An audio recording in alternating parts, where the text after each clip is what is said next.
NSS general secretary Sukumaran നായർക്കെതിരെ ഇന്നലെ തിരുവനന്തപുരത്തെ കുറ്റ്യാണിക്കോട് കരയോഗത്തിന് മുമ്പിൽ പ്രതിഷേധ ഫ്ലെക്സും മറ്റും വെച്ചിരുന്നു. അവിടെയുള്ള വിശ്വാസികൾക്ക്, കരയോഗം അംഗങ്ങൾക്ക് NSSനെതിരെ അവർ നിലപാട് കൂടുതൽ കടുപ്പിക്കുകയാണ്. ഈ കരയോഗത്തിൻ്റെ സെക്രട്ടറി നമുക്കൊപ്പം ചേരുന്നുണ്ട്. എന്തുകൊണ്ടാണ് സുകുമാരൻ നായർക്കെതിരെ നിങ്ങൾ നിലപാടെടുക്കുന്നത്? ഒരു അയ്യപ്പ സംഗമം കൊണ്ട് സമുദായത്തിൻ്റെ നിലപാട് മാറിയോ? അതാണ് നമുക്ക് അറിയേണ്ടത്.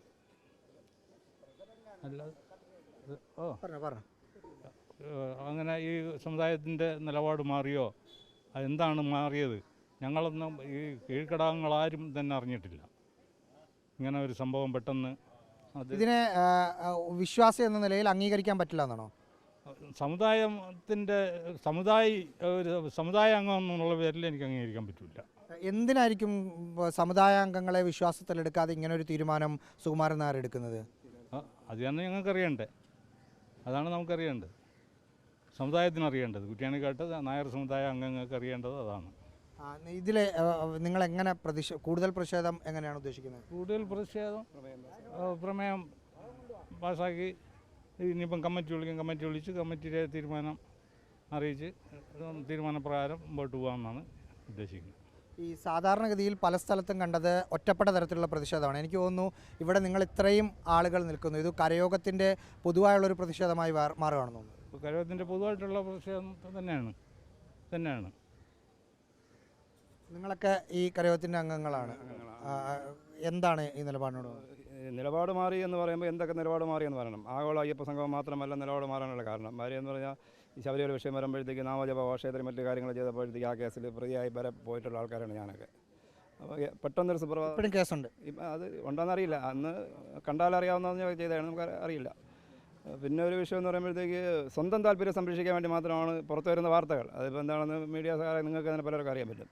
കുടുംബകാര്യങ്ങൾ സംരക്ഷിക്കുക എന്നുള്ളതാണ് ഞങ്ങളെപ്പോലുള്ള സാധാരണ ആൾക്കാർ അറിയുന്നത്. അപ്പോൾ അതിനെതിരെ പ്രതീക്ഷ. കുടുംബകാര്യം എന്ന് പറഞ്ഞാൽ മകളുടെ എന്തെങ്കിലും കാര്യങ്ങൾ ഇങ്ങനെ പുറം ന്യൂസുകൾ അറിയുന്നുണ്ട്. അത് നിങ്ങൾ വിശ്വസിക്കുന്നുണ്ട്? ഇതിപ്പോൾ ഇങ്ങനെയുള്ള നിലപാടെടുക്കാൻ നമ്മളെപ്പോലുള്ള ആൾക്കാർ അത് വിശ്വസിക്കണം. ഇത് പെട്ടെന്ന് യാഗാവിഷയമായി ഒറ്റ രാത്രി കൊണ്ട് ഒരു നിലപാട് മാറി വരുമ്പോഴത്തേക്ക് ഇങ്ങനെ പുറത്ത് വരുന്ന കാര്യങ്ങൾ ഞങ്ങളെപ്പോലുള്ള വിശ്വസിച്ചേ പറ്റുള്ളൂ. ഇതിൽ ഒരു തരത്തിലും അംഗീകരിക്കാൻ പറ്റില്ല ഇപ്പോഴത്തെ? ഒരു തരത്തിലും അംഗീകരിക്കാൻ പറ്റില്ല. നമ്മളെ നായർ സമുദായത്തിൻ്റെ രീതിയിൽ അംഗീകരിച്ചു കഴിഞ്ഞാൽ ഒരു ലെവലിലും നമുക്ക് അംഗീകരിക്കാൻ പറ്റാത്ത ഒരു നടപടിയാണ് ഇപ്പോൾ സ്വീകരിച്ചിട്ടുള്ളത്. എന്താ എനിക്ക് പറയാനുള്ളത്, നായരായിട്ട് ജനിച്ചതിനേക്കാളും നായായിട്ട് ജനിക്കണമായിരുന്നു.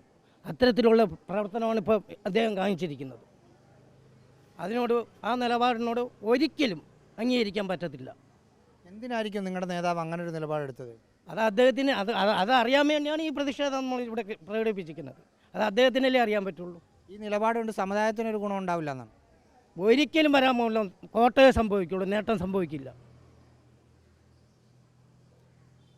അങ്ങനെ തന്നെയാണോ ചേട്ടാ? എന്താ? അതെ, ഈ കരയോഗത്തിലുള്ള അംഗങ്ങൾ ഒരു മുഖവിലേക്ക് എടുക്കാതെ ഒരു ജനറൽ സെക്രട്ടറി വന്നു ചെയ്യുക എന്ന് പറഞ്ഞാൽ ബുദ്ധിമുട്ടുള്ള കാര്യമാണ്. ഈ കരയോഗം എന്ന് വെച്ചാൽ എങ്ങനെയാണ് പ്രവർത്തിക്കുന്നത് എന്നുള്ളത് അവർക്കെല്ലാം അറിയാമെന്നുള്ളതാണ്. അപ്പോൾ പെട്ടെന്നൊരു തീരുമാനം എടുക്കുക എന്ന് പറഞ്ഞാൽ അത് ഞങ്ങൾക്കത് അംഗീകരിക്കാൻ ബുദ്ധിമുട്ടുണ്ട്. ഇന്ന് സുകുമാരൻ നായർ മാധ്യമങ്ങളെ കണ്ടപ്പം സുകുമാരൻ നായർ മാധ്യമങ്ങളോട് സംസാരിച്ചപ്പോൾ പറഞ്ഞത്, പ്രതിഷേധമൊന്നും ഞങ്ങൾ മുഖവിലേക്ക് എടുക്കുന്നില്ല, എനിക്ക് കുറച്ച് പബ്ലിസിറ്റി ആയി എന്നാണ് പറയുന്നത്. അദ്ദേഹത്തിൻ്റെ തോന്നല അങ്ങനെ തന്നെ ആയിക്കൊള്ളട്ടെ.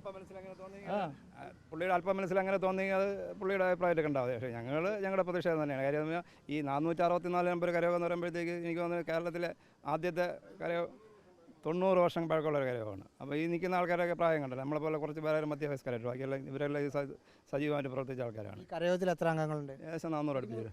225 വീടും 225 വീടുണ്ട്.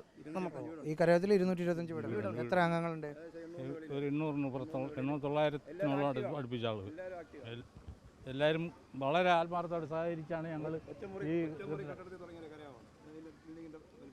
അതായത് തിരുവനന്തപുരത്തെ ഈ പ്രതിഷേധം എന്ന് പറഞ്ഞാൽ ഏറ്റവും NSSൻ്റെ തന്നെ കരയോഗത്തിലെ ഏറ്റവും പഴക്കം ചെന്ന ഒരു കരയോഗമാണിത്.